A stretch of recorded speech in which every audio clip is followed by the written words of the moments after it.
Okay, so we have Audrey here with us today.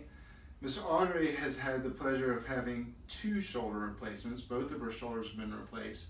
And I just wanted to share with you a little bit about how she's doing. She's 6 months out from one shoulder replacement and a year out from another.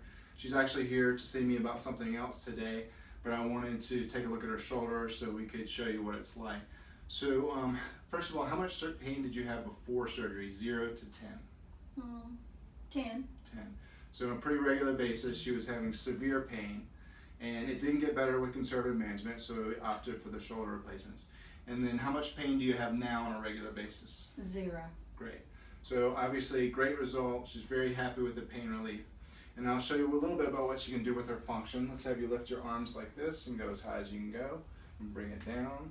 Okay, good. I'll have you come up and do like this, and then go down. Okay, good. I'm going to check your rotator cuff. Hold there, don't let me press down, hold strong. Good, she's a little bit weak on the left. All right, elbows by your side, don't let me press in, hold strong. Great, but you look absolutely fantastic. So I'll take you over here and show you what her x-rays look like.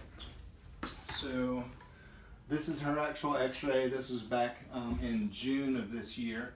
And actually they're flipped. This is the left shoulder, this is the right shoulder.